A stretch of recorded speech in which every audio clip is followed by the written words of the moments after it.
Assalamualaikum warahmatullahi wabarakatuh. Pada kesempatan kali ini, kita akan berbicara atau membahas tentang transfer pricing workshop dalam bab key concept, yaitu konsep kunci dari the arm length principle atau ALP yang kita sebut dalam bahasa Indonesia adalah PKKU, prinsip kelaziman dan kewajaran usaha. Kita langsung saja. Jadi kalau apa sih yang disebut dengan transfer pricing itu? Dapat kita gambarkan dari bagian ini, manufaktur parent company atau perusahaan induk atau perusahaan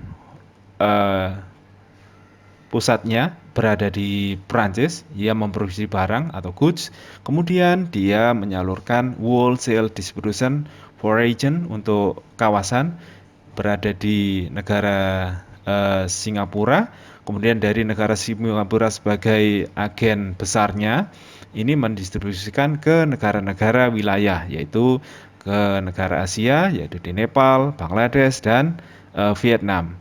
Dia adalah bertindak sebagai distributor for each country, yaitu distributor untuk masing-masing negara. Dari Singapura juga bisa langsung ke end customer, yaitu pelanggan atau pembeli akhir. Dari sini dapat kita tarik pertanyaan, what price is applied at each stage? Harga yang mana? Harga mana yang diaplikasikan atau yang diterapkan di masing-masing tahapan atau di masing-masing level. Nah, kalau secara struktural, parent company berada di Prancis, region wholesale berada di Singapura, kemudian distributornya ada di Nepal, Bangladesh, dan Vietnam. Relevansi dari subjeknya adalah bahwa approximately atau kira-kira 60-70% of world trade is carried, perdagangan dunia itu dilakukan melalui perusahaan multinasional company, yaitu perusahaan antar negara, grup antar negara atau yang disingkat dengan MNSE. Cross border dimension of transaction, yaitu dimensi lintas batas, transaksi lintas batas, sesuai dengan saat ini globalisasi dan ekonomi skala tidak terhindarkan. Light transfer pricing, outcome with value creation, ini sesuai dengan BEPS action, aksi 8-9, bahwa ini adalah untuk menyelaraskan transfer pricing outcome atau hasil dari transfer pricing dengan penciptaan nilai atau value creation, yang ini diharapkan karena faktanya seringkali terdapat imbas hasil atau return yang besar yang diperoleh oleh perusahaan multinasional yang memiliki pendanaan kuat atau kuat di modal, padahal hal tersebut tidak sebanding dengan aktivitas yang dilakukan oleh perusahaan tersebut. Transfer pricing secara garis besar adalah price which harga yang mana perusahaan terapkan atau transfer transfer properti ini kayak ini ya barang gitu ya, barang-barang properti yang diterapkan pada perdagangan barang properti atau services atau jasa atau intangibles. Intangibles itu adalah barang tidak terwujud, royalty, know-how, apalagi lisensi dan lain-lain kepada associated enterprise, yaitu perusahaan yang berasosiasi, perusahaan yang berafiliasi, perusahaan yang berelasi gitu ya, perusahaan yang memiliki hubungan istimewa.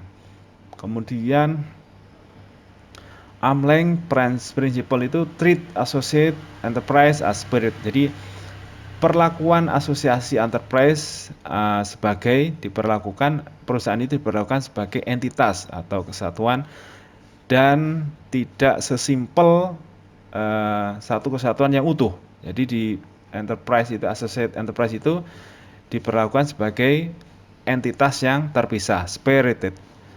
Goal of the approach, tujuan dari pendekatan ini adalah asosiasi dan independen atau perusahaan berelasi dengan perusahaan yang independen itu adalah diperlakukan dengan cara yang sama, same way.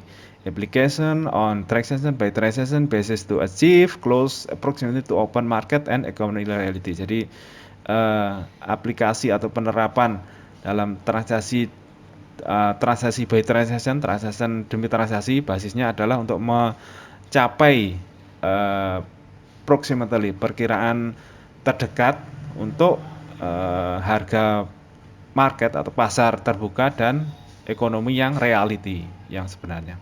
Remove tax distortion yaitu menghapus distorsi pajak dan mendorong encourage internal trades, mendorong perdagangan internasional dan investasi. Ini yang sesuai dengan AMRENG di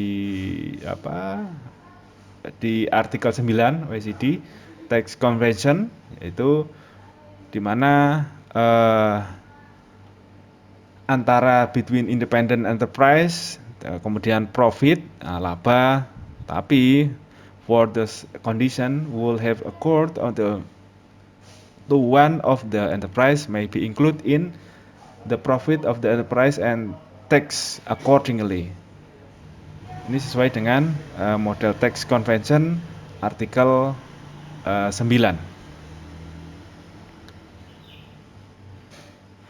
Kita lanjut ke definition of association enterprise. Jadi definisi dari association enterprise itu adalah direct, yang tadi nomor 9 itu ya, artikel yang tadi ini, yang 9 ini dapat dijelaskan bahwa direct indirect participation in the management, jadi partisipasi langsung atau tidak langsung kepada manajemen, kontrol, dapat mengontrol, atau capital of an enterprise, jadi modal dari perusahaan. No minimal level of participation, tidak ada batas minimal dari partisipasi.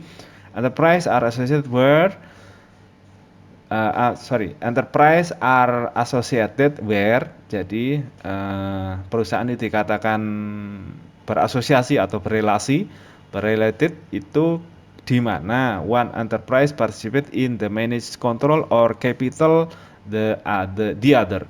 Jadi satu perusahaan berpartisipasi dalam manajemen kontrol, mengontrol manajemen atau modal atau menanamkan modal kepada yang lain. The same person, orang yang sama berpartisipasi dalam manajemen, kontrol, atau capital atau modal, atau both, dua-duanya, atau dua-duanya adalah kontrol atau capital ini.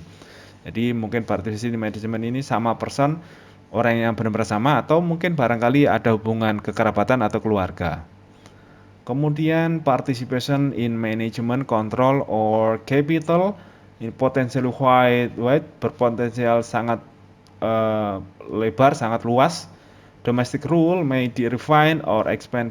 Peraturan lokal mungkin bisa memperbaiki atau memperluas transaksi or arrangement, transaction atau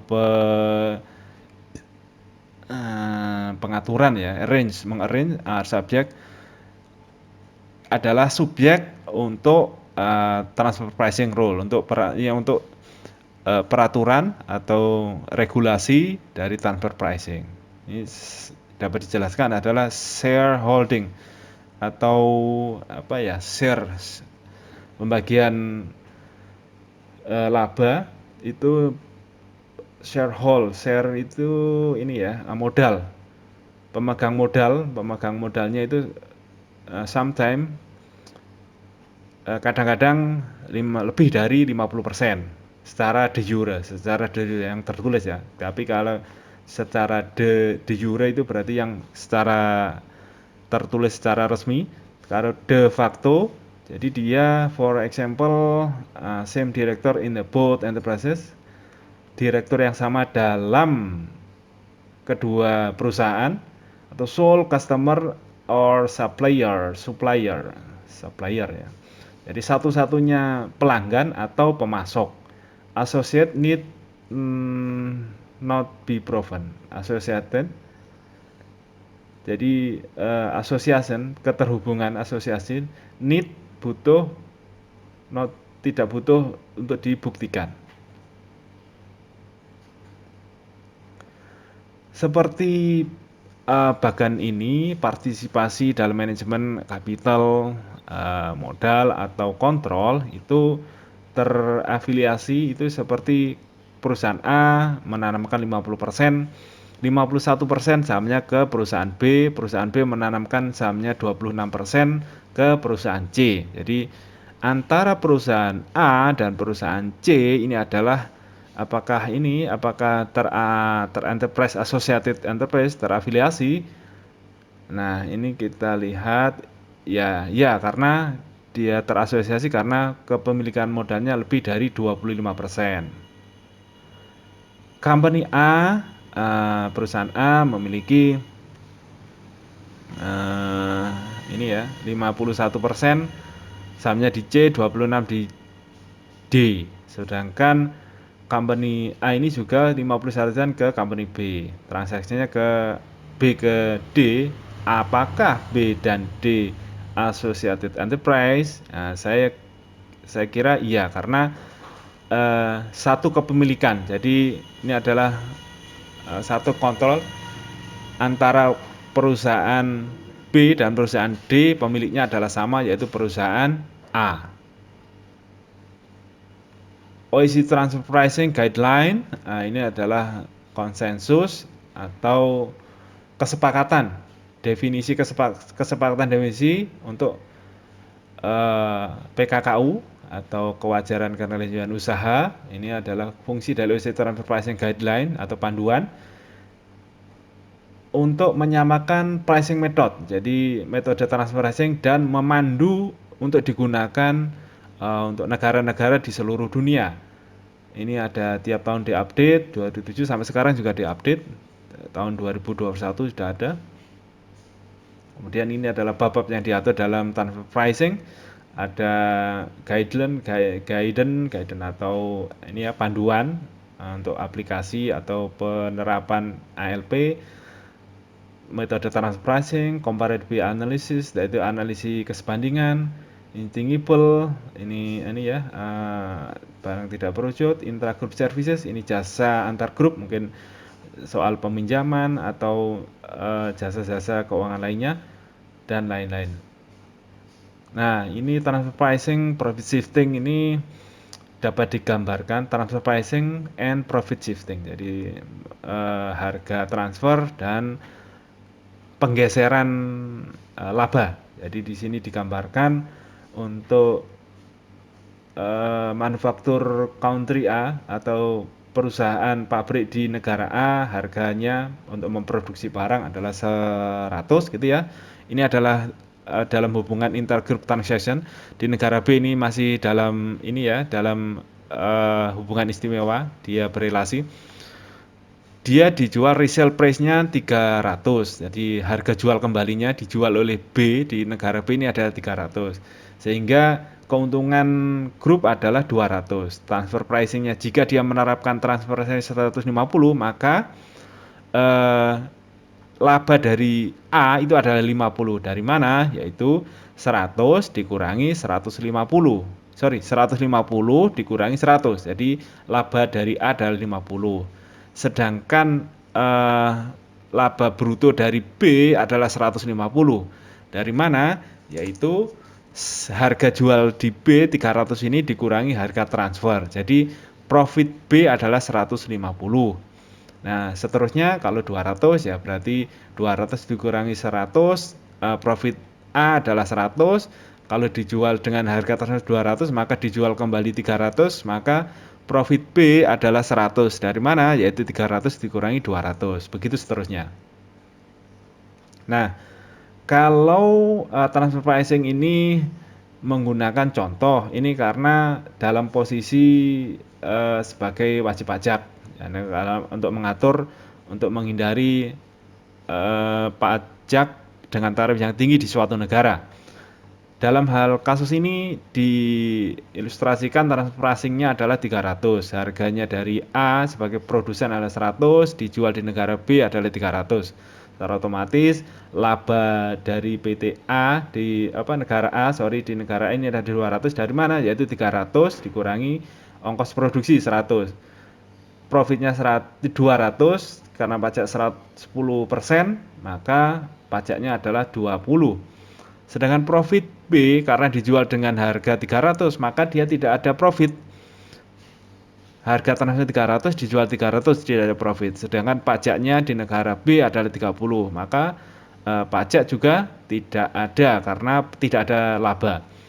Total harga profit dari perusahaan grup ada 200 dengan total pajaknya adalah 20. Tadi ini 10%. Nah, ini kita coba dengan harga transfer 250. Maka profit yang didapat A adalah 150 dari 250 dikurangi 100. Pajaknya 10% adalah 15. Sedangkan B dengan harga profit dengan resale price 300, maka didapat profitnya atau laba adalah 50. Dari mana? Yaitu 300 dikurangi 250. Nah, dari profit 50 ini kena pajak di negara B sebesar 30%, yaitu 15. 50 dikali 30% adalah 15 ini. Jadi total laba yang didapat adalah laba grup adalah 200, sedangkan pajaknya adalah 30. Bayangin dengan tadi hanya membayar pajak 20, sedangkan dengan harga transfer 250 pajaknya menjadi 30. Nah, ini transfer pricing adjustment atau pengaturan atau penyesuaian dengan dan economic double taxation dan ekonomi pajak yang berganda. Jadi ini diilustrasikan tadi ya, yang harga transfer 30, maka total pajak yang harus dibayar adalah 20. Sedangkan untuk transfer pricing adjustment oleh negara B karena 50 ini dia mendapat pajak 50 ini laba dari 300 dikurangi 250, dia ini adalah adjustment di negara B. Maka ada labanya ada 250 dan pajaknya adalah 35. Nah, karena penyesuaian atau adjustment sepihak dari B ini yang menimbulkan pajak berganda. Seharusnya ada transfer ini ya, profit double tax. Jadi ini terjadi pemajakan berganda gitu ya istilahnya. Kalau hanya transfer pricingnya di-adjust oleh negara B tadi. Nah, dalam hal ini untuk elimination, untuk mengurangi, untuk mengeliminasi double taxation perpajakan ganda dengan ini ya, double taxation by corresponding adjustment. Jadi corresponding, saling mengirim, saling menyesuaikan antara dua negara itu. Jadi yang tadi double taxation yang dikenakan di negara B tadi karena dia melakukan adjustment di negara B tadi sebesar 50 ini ya, profit ini dapat di corresponding adjustment oleh negara A. Jadi pajak ini 15% ini bisa di corresponding adjustment-nya adalah profit yang dilaporkan di negara A sebesar 200 ini dikurangi corresponding adjustment yaitu profit di negara B 50. Jadi profit A adjusted, jadi laba dari perusahaan di negara A yang telah di-adjust adalah 150. Jadi tadinya pajaknya 20 menjadi 15 saja. Ini adalah untuk mengurangi atau mengeliminasi dari double taxation tadi ya, dengan melakukan corresponding adjustment. Demikian, terima kasih. Selamat pagi. Assalamualaikum warahmatullahi wabarakatuh.